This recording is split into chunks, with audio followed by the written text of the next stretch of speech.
আজকে তোমাদেরকে আমি একেবারে একটি নতুন বিষয়ের উপর আলোকপাত করব। আজকে যেটা শেখাবো আমি দেখো বোর্ডের মধ্যে লিখে রেখেছি সিভিসি রুল। রুল মানে নিয়ম, সিভিসি রুল আজকে শেখাবো। সেই ব্যাপারটা কি? সি মানে কনসোনেন্ট, ভি মানে ভাওয়েল, আবার সি মানে কনসোনেন্ট। এর একটি নিয়ম আছে, অর্থাৎ আমি যেটা বলতে চাইছি, কোনো একটি ভার্ব বা ক্রিয়াপদ তার শেষে যদি কনসোনেন্ট থাকে এবং তার আগে যদি একটি ভাওয়েল থাকে, তার আগে যদি আবার একটি কনসোনেন্ট থাকে, সেই ভার্বের সাথে যদি আমরা আইএনজি যুক্ত করি, তখন আইএনজি যুক্ত করার পরে ওই লাস্টের কনসোনেন্ট যেটা থাকবে সেটা ডবল হয়ে যাবে। কেমন দেখো, এসআইটি সিট, সিট মানে বসা, এটি একটি কাজ, তাই একটি ক্রিয়াপদ বা ভার্ব। এবং এই সিটের সাথে যদি আমি আইএনজি যুক্ত করি, তখন সিটিং বানানটা কি হয়ে যাচ্ছে? S I double T I N G. Double T হলো কেন? কিন্তু একটা টি ছিল, তার কারণ একটি, শেষে রয়েছে টি কনসোনেন্ট, তার আগে আই ভাওয়েল, তার আগে আবার এস কনসোনেন্ট, অর্থাৎ সিভিসি এই ভাবে যেহেতু শব্দটি গঠিত, তাই এর সাথে আইএনজি যুক্ত করার পর এই যে টি অর্থাৎ কনসোনেন্টটি, শেষের কনসোনেন্টটি দুবার বসবে, তাই বানানটা কি হয়ে গেল?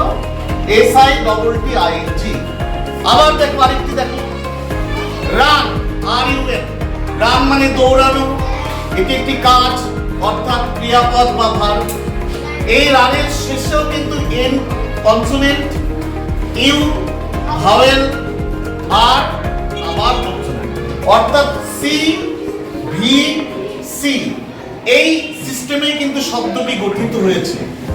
এই শব্দটির সাথেও যখন আইএনজি লাগাবো এই ক্রিয়াপদের সাথে, তখন কিন্তু শেষের যে কনসোনেন্ট এন সেটি কিন্তু ডাবল হয়ে যাবে।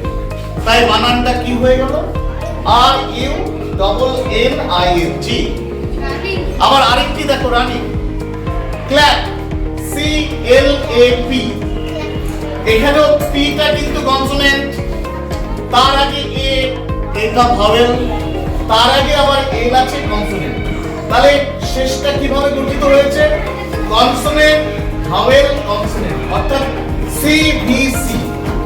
এই ভার্বের সাথেও যখন আইএনজি লাগাবো আমি, তখন শেষের যে কনসোনেন্টটা অর্থাৎ পি, সেটা ডাবল হয়ে যাবে। তখন স্পেলিংটা কি দাঁড়াবে? C L A double P I N G, clapping. আমরা কিন্তু অনেকেই ভুল করে লিখে ফেলি clapping, C L A P I N G, না, ডবল পি হবে। অনেকেই ভুল করে running, R U N I N G লিখি, না, এনটা ডবল হবে। অনেকেই ভুল করে আমরা সিট, আইএনজি যুক্ত করলে S I T I N G, sitting লিখে ফেলি, সেটাও কিন্তু ভুল। সেখানে কিন্তু শেষের কনসোনেন্টটি ডবল হয়ে যাবে।